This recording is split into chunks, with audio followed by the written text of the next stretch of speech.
தமிழில் முதல் பக்தி சேனல் சாய் டிவி.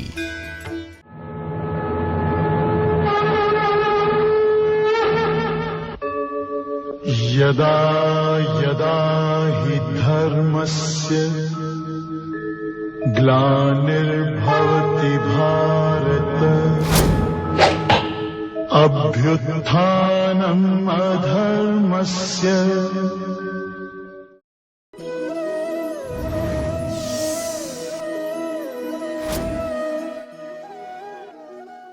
ஹரிஹி ஓம். அனைத்து சாய் டிவி நேயர்களாகிய அன்பு உள்ளங்களுக்கும் என்னுடைய வாழ்த்துக்களையும் வணக்கங்களையும் தெரிவித்துக் கொள்கின்றேன்.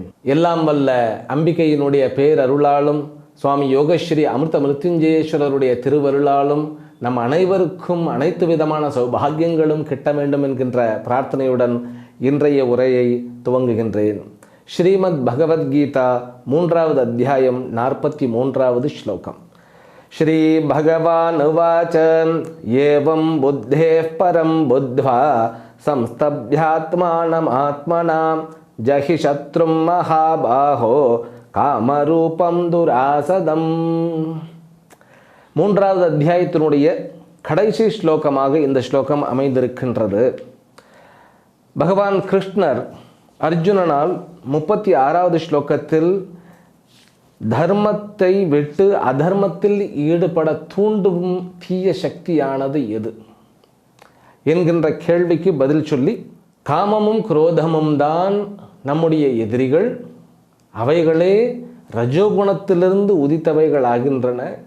இந்த காமமும் குரோதமும் தான் ஒரு மனிதனை பாழும் கிணற்றில் தள்ளுவது போல பாப காரியங்களில் தூண்டுகின்றது. அந்த காமமும் குரோதமும் ரஜோகுணத்தினுடைய தூண்டுதல்களினால் உண்டாகின்றது. ரஜோகுணம், சத்துவகுணம், தமோகுணம், இந்த 3 குணங்களினுடைய ஆதிக்கம்தான் இந்த உலகம். இது இந்த சாப்டர்னுடைய ஆரம்பத்திலேயே நான் நிறைய சொல்லியிருக்கேன். இந்த உலகம் என்பது கர்மமயம் அப்படின்னு சொல்லியிருக்கேன் இல்லையோ. அந்த கர்மமயம் உலகம் அப்படிங்கிறத இன்னும் கொஞ்சம் நம்ம புரிந்து கொள்ள வேண்டியது இருக்கிறது. நம்ம உலகத்தை என்னவா பார்க்கிறோம்? நம்ம இந்த உலகத்தில் பிறந்திருக்கின்றோம். இந்த உலகத்தில் நம்ம கஷ்டப்பட்டு நம்மை நாம் நிலைநிறுத்தி கொள்ள வேண்டும் அப்படிங்கிறது தான் வாழ்க்கையினுடைய முயற்சியாக இருக்கிறது. நான் என்னை பார்த்து கொள்ள வேண்டும், என்னுடைய குடும்பத்தினரை பார்த்து கொள்ள வேண்டும், என்னுடைய நாட்டுக்கும் நான் நல்லது செய்ய வேண்டும். அப்போ டோட்டலாக என்ன அப்படின்னா, நான் இந்த உலகத்தில் பிறந்து கடனாளியாக இல்லாமல் கொடையாளியாக மாற வேண்டும். இதுதான் இந்த சக்ஸஸ் இல்லையா? சக்ஸஸ்ஃபுல் லைஃப் அப்படிங்கிறது இதுதான். நம்ம ஆரோக்கியத்தின் அடிப்படையிலும் பொருளாதாரத்தினுடைய அடிப்படையிலும் அப்புறம் சிந்தனா சக்தியினுடைய அடிப்படையிலும் பிறகு செயலாற்றுகின்ற அந்த செயலின் அடிப்படையிலும் நாம் அத்துணை ஆஸ்பெக்ட்ஸ்லையும் பார்த்தாலும் கூட நம்ம என்ன பண்ணணும்? ஒரு கொடையாளியாக மாற வேண்டும். அதுதான் சக்ஸஸ்ஃபுல் லைஃப் அப்படிங்கிறத பார்த்தோம். அதில் இந்த உலகத்தை பார்க்குற கண்ணோட்டம் என்ன அப்படின்னா, இந்த உலகத்தில் என்னை நான் நிலைநிறுத்த வேண்டும் அப்படிங்கிறத முதலில் நம்ம ஒரு லட்சியமாகவே நமக்கு புகுத்தப்பட்டிருக்கிறது. இப்போ நீ ஏதாவது சாதிக்க வேண்டும் சாதிக்க வேண்டும் சாதிக்க வேண்டும் அப்படின்னே நம்மளுக்கு புகுத்தி உலகத்தினுடைய அந்த ஒரு அண்டர்ஸ்டாண்டிங், உலகம் என்றால் என்ன அப்படிங்கிறது நமக்கு வேறு மாதிரியாக இதுவரைக்கும் புரிந்து கொள்ளப்பட்டு வந்தது. ஆனால் பகவத்கீதை சொல்லுகிறது, இந்த உலகமானது உன்னுடைய கர்மத்தினுடைய பலன் அப்படின்னு சொல்லுது. முதல்ல எல்லாமே கர்மத்தினுடைய பலன். இப்போ பார்த்தா இந்த ஒரு பில்டிங் ஆகட்டும், எந்த ஒரு பொருள், ஆடை, அணிகலன்கள், வாகனங்கள், வீடு, வசதி வாய்ப்புகள் அத்தனையும் பார்த்தாலுமே உழைப்பினுடைய பலன்கள் இல்லையா? அதுவும் மனித உழைப்பினுடைய பயன்களாகத்தான் இருக்கின்றன. சரிப்பா, இந்த மலைகள், மடுக்கள், வானம், சூரியன், சந்திரன், நட்சத்திரங்கள் இவைகள்லாம் நம்முடைய மனிதனுடைய உழைப்பினால் இல்லையே அப்படிங்கும்போது தான் கேள்வி வருகிறது. அப்போ அது யாரால் அப்படிங்கும்போது, இந்த மனிதனுடைய உழைப்பினால் வந்த உலகமும் மனிதனுடைய உழைப்புக்கு அப்பாற்பட்ட உலகமும் இரண்டுமே இறைவனுடைய சக்தியினால் தான் உண்டாக்கப்பட்டிருக்கின்றன. அந்த இறைவனுடைய சக்திக்கு பெயர் மாயா என்பதும் அது 3 குணத்தின் வடிவில் இருக்கின்றது என்பதையும் நான் புரிந்து கொள்ள வேண்டும். அப்போ அந்த பகவானுடைய 3 குணங்கள் தான் உலகத்தை இயக்குகின்றன. அப்போ முதல்ல கர்மத்தினுடைய பலன், அதாவது உழைப்பினுடைய பலனாக இந்த உலகத்தை புரிந்து கொள்வது. பிறகு அத்துணையுமே குணத்தினுடைய மாறுபாடாக புரிந்து கொள்வது. இப்போது ஒரு ப்ராடக்ட் இருக்கிறதுன்னு வச்சுக்கோங்களேன். இப்போ நம்ம ஒரு சின்ன ஒரு பெஞ்ச் இல்லைன்னா ஒரு டெஸ்க் எடுத்துப்போம், சின்ன ஒரு பொம்மையை எடுத்துக்குவோமே, ஒரு மர பொம்மையை எடுத்துக்கொள்வோம். அந்த மர பொம்மை மரத்தினால் உண்டாக்கப்பட்டிருக்கிறது. அது ஒரு மனிதனுடைய உழைப்பு இல்லையா? அது கர்மத்தினுடைய பலன். இப்படி கர்மத்தினுடைய பலன் என்பது அந்த 3 குணத்தினுடைய அந்த கர்மத்தில் எந்த குணம் அதில் ஆதிக்கம் செலுத்தி இருக்கிறது அப்படின்னு நம்ம பார்க்க முடியும். அப்போ இந்த 3 குணங்கள் மயமான உலகம், 3 குணங்களில் ஒவ்வொரு குணமும் மாறி மாறி மாறி வந்து கொண்டே இருக்கின்றன. அது ஒரு பார்வை. இதெல்லாம் சாஸ்திரம் கொடுக்கின்ற பார்வை. இதெல்லாம் சூக்ஷ்மமாக இந்த உலகத்தை நாம் புரிந்து கொள்ளுகின்ற வகையில் இந்த 3வது அத்தியாயம் கொடுக்கின்ற புரிந்து கொள்ளுதல். இந்த உலகத்தை கர்ம பலனாக பார்ப்பது, பிறகு கர்மமாக பார்ப்பது, பிறகு 3 குணங்கள். ஏன்னா கர்மத்தினுடைய தூண்டுதல்கள் 3 குணங்களே. சத்துவகுணம், ரஜோகுணம், தமோகுணம் என்று கூறப்படுகின்ற 3 குணங்களே. இந்த 3 குணங்களுக்கும் நான் என்ன கொடுத்துருக்கிறேன் உதாரணம் நம்ம புரிஞ்சுக்கிடணும், குழம்பிடக்கூடாது. ஏன்னா நம்ம தினந்தோறும் நமக்கு தவறாமல் கேட்டுக்கொண்டிருப்பவர்களுக்கு புரியும். இடையில் வந்தவர்களுக்கு இன்னும் இந்த 3 குணம் என்றால் என்ன அப்படிங்கிறது புரியாமல் போயிடும். 3 குணம் அப்படிங்கிறது நம்ம சாஸ்திரத்தினால் இங்கு இருக்கக்கூடிய உலகத்தினுடைய அசைவுகளையும் இயல்புகளையும் நமக்கு புரிய வைப்பதற்காக இந்த 3 விதமான பாகுபாட்டினை நம் பெரியவர்கள் செய்திருக்கிறார்கள். அப்போ இயல்பும் குணமும் இந்த இரண்டின் இயல்பும் பிறகு அந்த மூமெண்ட்டுன்னு சொல்லக்கூடிய அசைவுகளினுடைய வேறுபாடு இந்த 3 குணமாக பிரிக்கப்படுகிறது. பரபரப்பரவென்று செய்வது, ஆனால் ஒருமுகப்பாடு இல்லாமல் பரபரப்பரவென்று செய்து ஒரு காரியத்தை எப்படியோ ஓரளவில் முடித்து அதை ஒரு சக்ஸஸ் ஆக்கிடுறது. இது ரஜோகுணம்னு சொல்கிறது. இது ஒரு வேகமாக சுழல்கின்ற பம்பரம் மிகவும் வேகமாக சுழலும்போது அந்த பம்பரம் நிற்கிற மாதிரியே நமக்கு தெரியும் இல்லையா? அது சத்துவ குணத்திற்கு உண்டான உதாரணம். அப்படிப்பட்ட சத்துவ குணத்தை கொண்ட ஒரு மனிதர் எப்படி செயல்படுவார் அப்படின்னா, அவர் வேகமாக காரியம் செய்வார், ஆனால் பரபரப்பாக தோன்ற மாட்டார். அவருடைய மனசில் பரபரப்பு இருக்காது, ஆனால் அந்த ஜூட்னஸ் அப்படின்னு சொல்கிற அந்த ஒரு வேகம், உத்வேகம், உற்சாகம் எல்லாம் இருக்குமே ஒழிய ஒரேடியாக குதின்னு குதிச்சு இருக்கிற சக்தி எல்லாம் செலவிட்டு கடைசியில் சோர்ந்து போய் உட்காரக்கூடிய அந்த மாதிரியான அந்த போக்கு இருக்காது. எதற்கு எவ்வளவு சக்தி வேணுமோ அவ்வளவு சக்தியை பயன்படுத்துவார். மனசை அமைதியை வச்சு கொடுவார். ஒரு விஷயத்தை பிளான் பண்ணும்போது ப்ராப்பராக பிளான் பண்ணுவார். எவ்வளவு எனர்ஜி வேணுமோ அவ்வளவு எனர்ஜியில் டக்குன்னு பண்ணி கொடுப்பார். சந்தோஷமும் மெயின்டைன் ஆகும். அதைத்தான் இந்த சத்துவ குணம் என்று சொல்லப்படுகிறது. பிறகு ரஜோகுணம் என்றால் என்ன? இந்த பம்பரமானது சிறிது வேகம் குறையும் பொழுது அப்படியே மெல்ல ஆடி ஆடி ஆடி சுற்றுறது அப்போ தான் தெரியும் நமக்கு. இது ரஜோகுணத்திற்கு உண்டான எக்ஸாம்பிள். ஒரு மனிதன் வேலை செய்கிறது எல்லாருக்கும் தெரியும்.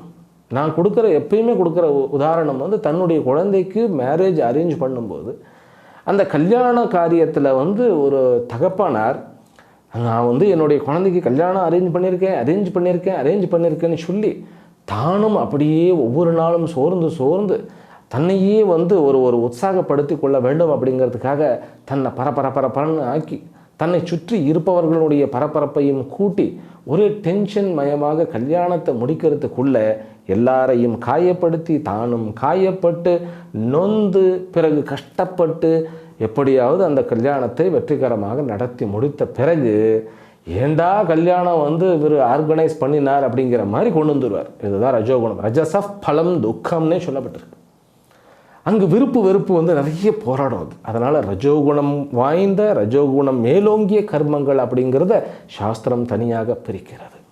3வது தமோகுணம். தமோகுணத்திற்கு உதாரணம் என்ன பார்க்கிறோம் அப்படின்னா, அந்த வேகம் குறைந்து சுற்றி ஆடி ஆடி சுற்றுகின்ற பம்பரமானது நிற்கும் பொழுது அதே இடத்துல அப்படியே வந்து விழுந்துடுறது கிடையாது. அது என்ன பண்ணும், பெருசாக ஒரு ரவுண்ட் எடுக்கும்.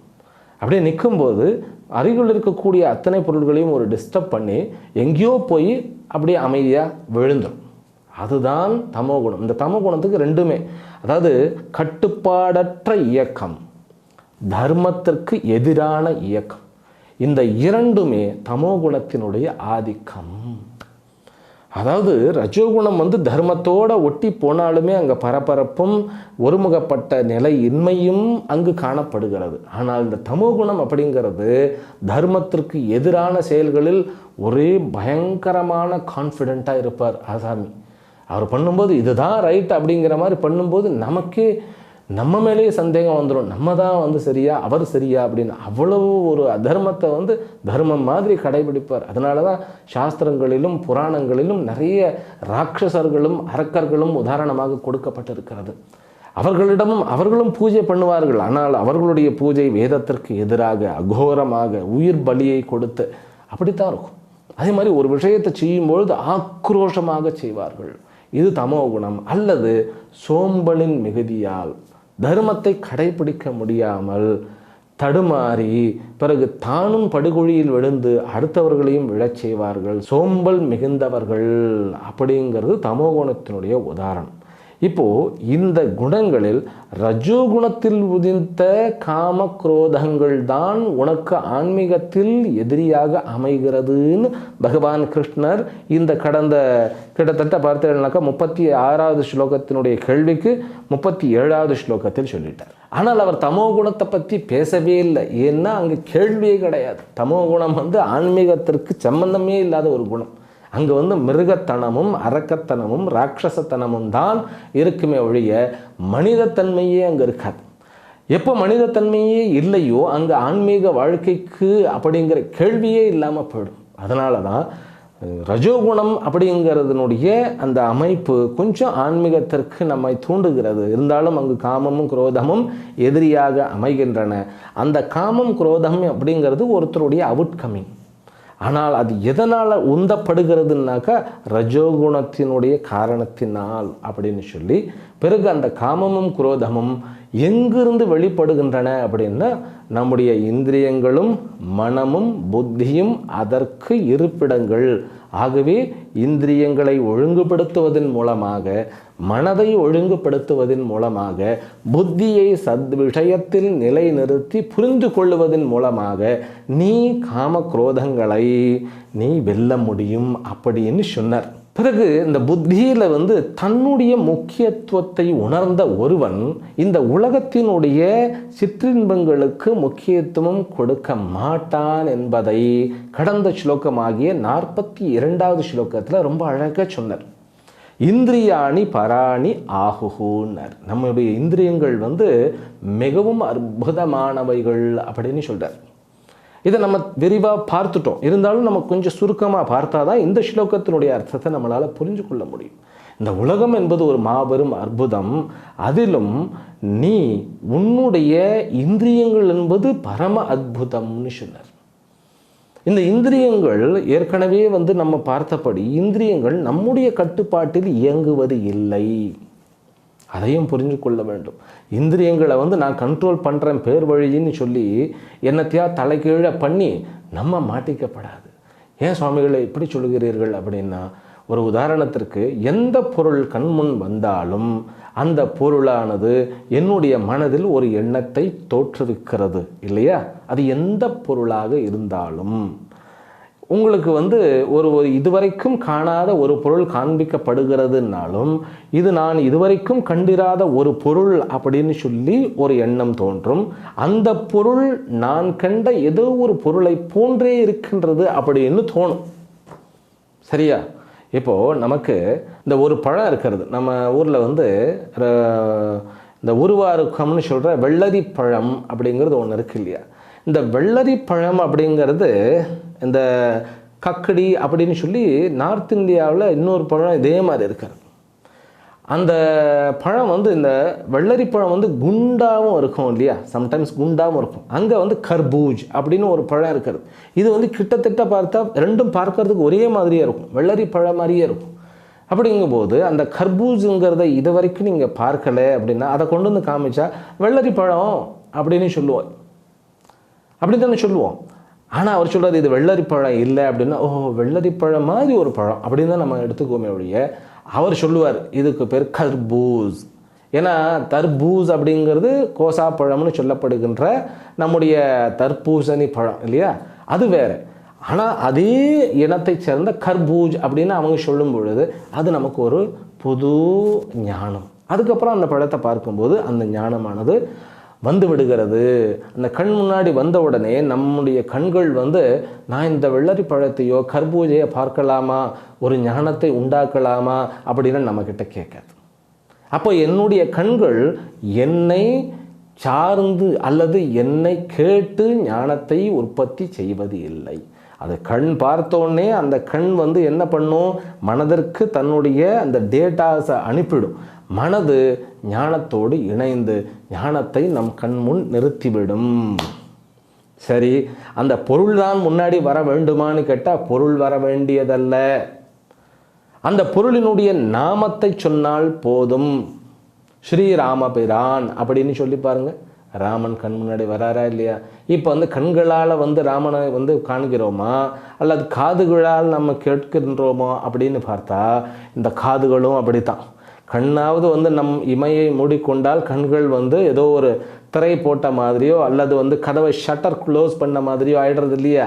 ஆனால் வந்து காதுகள் எப்போவுமே ஓப்பனாக தான் இருக்கிறது. அந்த காதுகள் வந்து நமக்கு என்னத்தை கொடுக்கறதுன்னு கேட்டால் அது வந்து செபிக் ஞானம், அதாவது அது ஒரு வகைப்பட்ட ஞானத்தை கொடுக்கின்றது.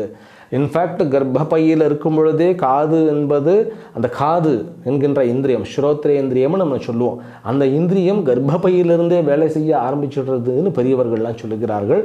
அபிமன்யுனுடைய ஹிஸ்ட்ரி அதற்கு உதாரணம் இல்லையா? இந்த கர்ப்பத்தில் இருக்கும் பொழுதே தான் தன்னுடைய குழந்தைக்கு வந்து சக்கர வியோகத்தை அர்ஜுனன் சொல்லி கொண்டு இருக்கும் பொழுது கிருஷ்ணன் வந்து அது இடையில் மரித்ததாகவும் அதனால் அவன் மரித்ததாகவும் நம்ம பார்க்குறோம் இல்லையா? அதனால் வயிற்றுக்குள்ளே இருக்கும் பொழுதே ஸ்ரோத்ரேந்திரியம் கேட்கறது அதற்கு டோரே கிடையாது. இப்போ இந்த மாதிரி நுகர்ந்து பார்க்கின்ற அந்த தன்மை, நாக்கில் நான் ஒரு பொருளை வைத்து விட்டால் அது நான் சுவைக்கவா வேண்டாமான்னு கேட்காது. அப்போது இந்திரியங்களினுடைய உண்மையான அந்த இருப்பு நிலையையும் செயல்பாடுகளையும் நாம் உணர்ந்து கொள்ள வேண்டும். அதற்கப்புறம் வந்து இந்திரியங்களை கட்டுப்படுத்துகிற பேர் வழின்னு சொல்லி ஒரு பொருள்கிட்ட இருந்து நான் தப்பிக்கணும் அப்படிங்கிறதுக்காக அந்த பொருளை பார்க்காமையே கண்ணை திரும்பிட்டு போயிடக்கூடாது. அதற்கு பேர் சைக்கோன்னு ஆகிடும். அப்புறம் வந்து பயந்தாங்கொள்ளிகள் ஆகிடுவோம். நம்ம ஆன்மீகம் என்பது பயந்து ஓடுவது அல்ல. ஆன்மீகத்தில் நான் முன்னேற்றம் காணுகின்றேன் அப்படிங்கிறது, ஒரு குகையில் சென்று ஒருவர் தபஸ் செய்கின்றார் என்றார் தன்னுடைய மனதை நசுக்குவதற்காக அல்ல, ஒடுக்குவதற்காக அல்ல, தன்னுடைய மனதை பக்குவப்படுத்துவதற்காக. அப்போது இந்திரிய நிகிரகம் அப்படிங்கிற அந்த ஒரு வார்த்தை தான் இங்கே சொல்லப்படுகிறது. இதையே வேதாந்தத்தில் வந்து தமஹா சமஹான்னு சொல்லி 2 வார்த்தையில் சொல்லப்படுகிறது. தமஹா என்றால் இந்திரியத்தை ஒழுங்குபடுத்துதல், அடக்குதல் அப்படிங்கிறதே கிடையாது. பதஞ்சலியினுடைய சூத்திரங்களிலும் கூட அவர் வந்து யோக சித்தவிருத்தி நிரோதா அப்படிங்கிறார். அந்த நிரோதா என்கின்ற வார்த்தைக்கு ஒழுங்குபடுத்துதல் என்கின்ற அர்த்தம்தான் எடுத்துக்கொள்ள வேண்டும். எப்படி ஒழுங்குபடுத்துவது அப்படிங்கிறது தான் கேள்வி. எப்படி ஒழுங்குபடுத்துவது அப்படின்னா, முதலில் நம்முடைய கட்டுப்பாட்டிற்கு மீறி வேலை செய்கின்ற இந்த இந்திரியங்களை நாம் அதனுடையகளோடு புரிந்து கொள்ள வேண்டும். பிறகு எப்படி பண்ண வேண்டும் அப்படின்னா, இந்திரியங்களை ஒழுங்குபடுத்தணும்னா மனசை ட்ரெயின் பண்ணணும். அப்போ காது வந்து ஒரு விஷயத்தில் வந்து எது வந்து விழுந்தாலும் அது வந்து பதிவாகி கொண்டே இருக்கும் பொழுது, நம்முடைய மனம் என்பது வேறு ஒரு விஷயத்தில் மிகவும் கூர்ந்து கவனித்து கொண்டிருந்தால் காதில் என்ன விழுந்தாலும் அங்கே உள்ளே போகாது. அப்போது ஒரு விஷயத்தை தேர்ந்தெடுத்து கொண்டு அதற்காகத்தான் இந்த பூஜை, ஜெபம், தியானம், பிறகு பாராயணம் பண்ணுவது, பிறகு லிখিத ஜபம்னு சொல்லுவார்.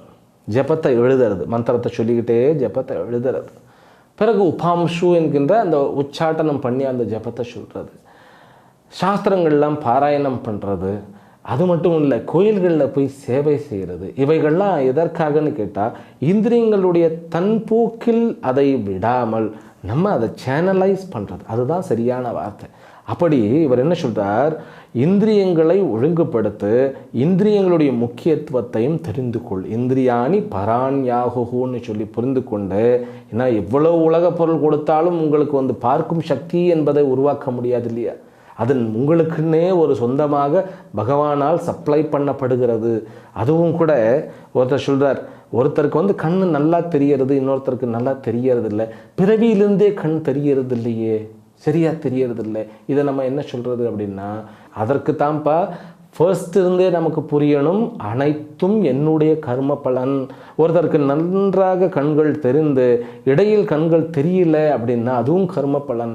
பிறவியிலிருந்தே கண்கள் தெரியவில்லை என்றால் அதுவும் கர்ம பலன். ஆனாலும் மனித முயற்சியானது அந்த கண்களை நமக்கு கிடைத்த இந்த சொத்துன்னு சொல்லக்கூடிய செல்வத்தை காப்பாற்றி வைக்க கடமைப்பட்டிருக்கிறது. அப்படி அதை காப்பாற்றியும் வைக்க வேண்டும். ஆன்மீகம் என்கின்ற பேரிலும் கூட இந்திரியங்களை பாழடிக்கக்கூடாது. தவம் என்பது தன்னை சாகடித்தோ பாழடித்தோ செய்வதல்ல, புரிந்து கொள்வது. இந்த இந்திரியங்கள் என்பது மிகவும் அபூர்வமானது, அதிசயமானதுன்னு புரிந்து கொண்டாலே வெளியில் எவ்வளோ பெரிய சமாச்சாரமாக இருந்தாலும் அதை ஒதுக்கிடுவோம். அது எப்படி என்ன, ஒரு நல்ல விருந்து சாப்பாடு போட்டாச்சு. இந்த ஆசிரமங்கள்லேயே நம்ம முதல்ல ஆசிரமத்தில் போய் பிரம்மச்சரியாக சேர்றோம். அங்கே ஆசிரமத்தில், நான் சேர்ந்த ஆசிரமத்தில் பார்த்தா எல்லாரும் இந்திரிய நிகிரகத்தோட கட்டுப்பாடோடு இருப்பார்கள். அங்கெல்லாம் நமக்கு வாய்க்கு ருச்சியாக கூட சாப்பாடு இருக்காது, ஏதோ பேருக்குத்தான் சாப்பாடு இருக்குன்னு பார்த்தா அங்கே பௌர்ணமிக்கு பௌர்ணமி வடை பாயாசத்தோட சாப்பாடு. அப்புறம் நான் அந்த குரு சுவாமிகள், அந்த சுவாமிகள், தலைமை சுவாமிகள் கிட்ட போய் கேட்டேன், சுவாமிகளே இப்போ இது ஆன்மீகத்துக்கெல்லாம் இது உதவாதே அப்படின்னு சொன்னப்போ அவர் சொன்னார், நீ இந்திரியத்தை பாழடிக்கிறது ஆன்மீகம்னு நினைக்காதே, இது பகவானுடைய பிரசாதம், இது நைவேத்தியம் அப்படிங்கிற பகவானுடைய பிரசாதமாக பாரு. அங்கு உன்னுடைய அந்த அடிமைப்படுத்தக்கூடிய தன்மை மாறிவிடும். உன்னுடைய மனசை அடிமைப்படுத்துறதுலேயே அந்த இந்திரியங்கள் அப்படியே அந்த இனிப்பை பார்த்தோன்னே பாஞ்சு எடுத்துக்கும். அந்த சின்ன குழந்தைங்கள்லாம் இனிப்புன்னா போகிறோம் அப்படி சாப்பிடுவார்கள் இல்லையா. அந்த உன்னை அடிமைப்படுத்துகின்ற மனம் அது பிரசாதம் என்று பார்க்கும் பொழுது உன்னை அடிமைப்படுத்துவதில்லை அப்படின்னு சொன்னார் அவர். நீ அப்படித்தான் எடுத்துக்கணும்ப்பா. இந்திரியங்களை எல்லாம் பாழடிப்பது இந்த ஆன்மீக முன்னேற்றம் என்பதற்கு காரணமாகாது அப்படின்னு ஆரம்ப காலத்திலே சொன்னார். அந்த மாதிரி இந்திரியங்களை மேலான விஷயங்களில் நிறுத்த வேண்டும். நம்ம அந்த பாயசம் சாப்பிடும் பொழுது நல்லா சாப்பிட்டாச்சு, நல்ல வயிறு முட்டை சாப்பிட்ட பிறகு ஒருத்தர் ரசகுல்லா இருக்கிறது அப்படின்னு சொன்ன உடனே அதை போய் எடுத்து சாப்பிடணும்னு தோணும் இல்லையா. அப்போ நம்ம நினச்சி பார்க்கணும், அந்த ரசகுல்லாங்கிறது ஒரு 4 மணி நேரம் கழித்து கூட நம்மளால் சாப்பிட முடியும். இங்கே செரிமானம் என்பது கெட்டால் இதை சரி பண்ணுறதுக்கு 10 நாள் ஆகும். அதை விட இது முக்கியம்.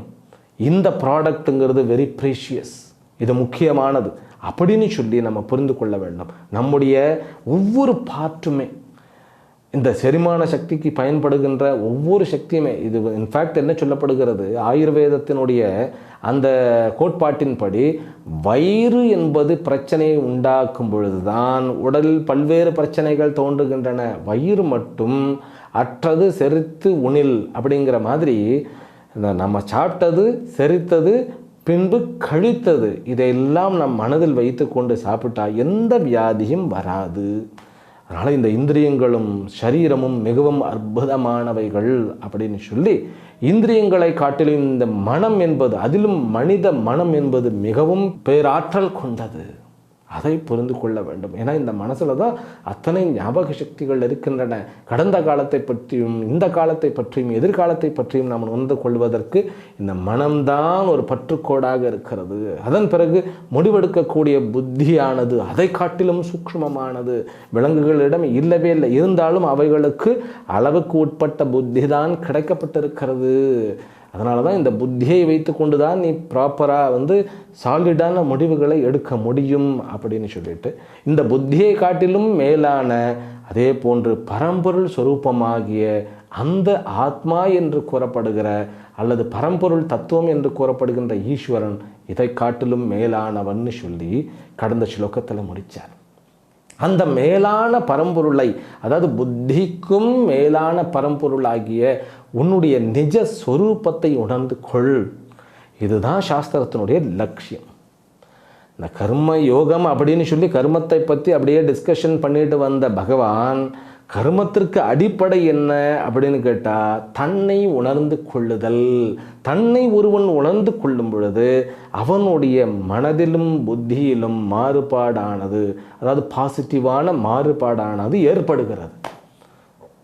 அந்த பாசிட்டிவான அந்த ஒரு சேஞ்ச், டிரான்ஸ்ஃபர்மேஷன் சொல்லுவோம் நம்ம. அந்த டிரான்ஸ்ஃபர்மேஷன் என்பது கர்மத்தை வேறு விதமாக ஒரு மேஜிக்காக மாற்றி விடுறது. மேஜிக்காக, ஒரு அதிசயமாக. அதன் பிறகு இந்த தன்னை உணர்ந்தவர்கள் அப்படிங்கும்போது அவர்கள் சாதாரண மனிதர்களிலிருந்து வேறுபடுத்தப்படுகிறார்கள். அவர்கள்லாம் எக்ஸ்ட்ராடினரி பீப்புள் தான். தன்னை உணர தனக்கு ஒரு கேடில்லை அப்படிங்கிறது பெரியவர்களுடைய வாக்கியம். ஒரு பழைய கவிஞரும் கூட உன்னை அறிந்தால் உலகத்தில் போராடலாம்னு சொன்னாரா இல்லையா? உன்னை அறிதல், தன்னை அறிதல் அப்படின்னாக்கா தன்னுடைய நிஜ ஸ்வரூபத்தை அறிந்து கொள்ளுவது. அப்போது 2 விஷயங்கள் இந்த 43வது ஸ்லோகத்தில் சொல்கிறார். தன்னை ஒருவன் அறிந்து கொள்ள வேண்டும். அதாவது தன்னை அப்படிங்கிறத தன்னுடைய புத்திக்கும் உயர்ந்த மேலான ஆத்மா என்று சொல்லக்கூடிய, பிறப்பிற்கும் இறப்பிற்கும் சாட்சியாக விளங்கக்கூடிய, எப்பொழுதுமே என்னுடைய அத்துணை சரீரம், அதாவது ஸ்தூல சூக்ஷ்ம காரண சரீரங்கள்னு பிரிக்கிறது சாஸ்திரம், அத்தனைக்கும் ஆதாரமாக என்னுடைய கனவு நிலைக்கும் விழிப்பு நிலைக்கும் உறக்க நிலைக்கும் சாட்சியாக விளங்கக்கூடிய அந்த பரம்பொருளை உணர்ந்து கொண்டு, அதுதான் லட்சியம். அப்போ வாழ்க்கையை எப்படி ஆரம்பிக்க வேண்டும், கர்மத்தில் எப்படி ஈடுபட வேண்டும் அப்படின்னா இந்த 2 ஞானமும் வேண்டும். என்னது? தன்னை உணர்ந்திருக்க வேண்டும், தன்னுடைய புத்தி மனம் இந்திரியங்களை ஒழுங்குபடுத்தியிருக்க வேண்டும். இவைகள் தான் எதிரிகள். எதிரிகள்னால் காம குரோதங்களை நாம் ஜெயித்திருக்க வேண்டும். பிறகு என்னன்னு கேட்டால், யூ ஆர் எலிஜிபிள். எதற்குன்னு கேட்டால் கர்மம் புரிவதற்கு. அப்போ தான் உங்களுக்கு தகுதிகள் இருக்கின்றன அப்படின்னு சாஸ்திரம் ஏற்றுக்கொள்ளுகிறது. காமரூபம் துராசதம் சத்ரும் ஜஹி அப்படிங்கிறார். இந்த காமம் என்கின்ற வடிவத்தில் வெல்லுவதற்கு மிகவும் கடினமான இந்த எதிரிகளை நீ இந்த ஞானங்களினுடைய துணை கொண்டு, இந்த பயிற்சியினுடைய துணை கொண்டு வெல்லுவாயாக அப்படிங்கிறது. அதுதான் இந்த கடைசி ஸ்லோகம். இந்த கடைசி ஸ்லோகம் ஒரு முத்தாய்ப்பாக எப்படின்னு கேட்டால், கர்மத்திற்கு ஞானம் அவசியம் அப்படின்னு கொண்டு வந்து முடிச்சிட்டார். அப்போ நான் சம்பாதிக்கிறேனே, என்னுடைய வாழ்க்கைக்கு தான் நான் சம்பாதிக்கிறேன் சுவாமிகளை, இதில் என்ன போய் இந்திரிய நிகிரகம் வேண்டி இருக்கிறது அப்படின்னா அப்படி இல்லை. நம்ம சம்பாதிக்க வேண்டும், வாழ்க்கையில் நம்மை சார்ந்தவர்களுக்கு நாம் உதவி செய்ய வேண்டும். ஆனாலும் கூட நம்மை இழக்கக்கூடாது, அவர்களையும் இழக்க வைக்கக்கூடாது. வாழ்க்கையில் நான் என்னுடைய ஃபேமிலிக்காக சம்பாதிக்கின்றேன்னு சொல்லி நம்மளை இழக்க வேண்டும் அப்படின்னு சாஸ்திரம் சொல்லவே இல்லை. அதே போன்று என்னுடைய மகன், என்னுடைய மகள், தம்முடைய குடும்பம் அப்படிங்கிறத அந்த குடும்பத்தினர்களும் தன்னை இழக்காமல் வாழ்க்கையை வாழ்வதற்கு கற்றுக் கொடுக்க வேண்டும். தர்மத்தின் நிலை பெற்ற வாழ்க்கை, பிறகு இந்திரியங்கள் மனம் புத்தியையும் ஒழுங்குபடுத்திய வாழ்க்கை. இந்த இந்திரிய மனம் புத்திகளை ஒழுங்குபடுத்த வேண்டும் என்றால் தன்னை உணர்ந்து கொள்கின்ற அந்த ஞான நிலை சித்திக்கின்ற வாழ்க்கை. அப்படிப்பட்ட ஒரு வாழ்க்கை நம்முடைய வாழ்க்கையை, அதாவது நம்முடைய தரத்தை உயர்த்துகின்றது, நிறைநிலையை அடைய செய்கின்றது அப்படின்னு சொல்லி இந்த 3வது அத்தியாயத்தை பகவான் கிருஷ்ணர் முடித்து வைக்கின்றார். இந்த 3வது அத்தியாயத்தினுடைய அந்த முடிவில் கூற வேண்டிய இந்த 4 வரிசையும் நாம் சொல்லிவிடுவோம். ஓம் தத்சத் இது ஸ்ரீமத் பகவத்கீதாசு உபனிஷத்சு பிரம்ம வித்யாயாம் யோகசாஸ்திரே ஸ்ரீ கிருஷ்ணார்ஜுன சம்வாதே கர்மயோகோ நாம 3யோத்யாயः. பகவத்கீதை என்று சொல்லப்படுகின்ற யோக சாஸ்திரம் என்றும் பிரம்ம வித்யா என்றும் உபனிஷத்துக்கள் என்றும் கூறப்படுகின்ற வேதாந்த விஷயங்களை தன்னகத்தே கொண்டு கிருஷ்ணன் மற்றும் அர்ஜுனன் ஆகிய இருவருக்கும் இடையில் நடந்த சம்வாத வடிவில் விளங்கக்கூடிய இந்த பகவத்கீதையினுடைய 3வது அத்தியாயம், கர்ம யோகம் என்று கூறப்படுகின்ற இந்த 3வது அத்தியாயம் முற்றியது அப்படின்னு சொல்லி முடிக்கின்றார். இந்த 3வது அத்தியாயம் அப்படிங்கிறது ஒரு பெரிய ஒரு வரப்பிரசாதம் நமக்கு. இது நம்மை நாம் எப்படி புரிந்து கொள்ள முடியும் அப்படிங்கிறது ஒரு பெரிய ஒரு மாபெரும் ஒரு விஷயமாக இந்த அத்தியாயம் என்பது நமக்கு புகட்டுகிறது. இந்த அத்தியாயத்தை நாம் இன்னும் நன்கு புரிந்து கொள்ள வேண்டும். அதற்காக ஒரு சிம்மாவலோகனம் நம்ம என்ன பண்ணணும், இந்த 3வது அத்தியாயத்தினுடைய சாராம்சத்தை ஒரு 15 நிமிடங்கள் பார்க்க வேண்டும். அப்படி பார்க்கும் பொழுது நமக்கு என்னன்னு கேட்டால் அந்த அத்தியாயத்தினுடைய அந்த சாராம்சம் நமக்கு புரியும், நமக்கு மனதில் செரிக்கும், பிறகு பிரயோஜனமானது நமக்கும் கிடைக்கும். அதை நாம் அடுத்த வகுப்பில் தொடர்ந்து கண்டு மேலும் மேலும் மேலும் சாஸ்திரத்தினுடைய ஞானத்தை நாம் கிரகித்து வாழ்க்கையில் முன்னேற வேண்டும். அதற்கு எல்லாம் வல்ல அம்பிகையும் ஸ்ரீ யோகஸ்ரீ அமிர்த மிருத்யுஞ்சேஸ்வர சுவாமியும் அருள் புரிவார்கள் என்கின்ற பிரார்த்தனையுடனும் நம்பிக்கையுடனும் இந்த உரையை இத்துடன் நிறைவு செய்கின்றேன். ஹரிஹி ஓம் ஸ்ரீ குருப்யோ நமோ நமஹ. சாய் டிவி நிகழ்ச்சிகள் உங்களுக்கு பிடிச்சிருக்கா? லைக் பண்ணுங்க, ஷேர் பண்ணுங்க, கமெண்ட் பண்ணுங்க, சப்ஸ்கிரைப் பண்ணுங்க. பக்கத்தில் இருக்கிற பெல் சிம்பலை பிரஸ் பண்ணுங்க.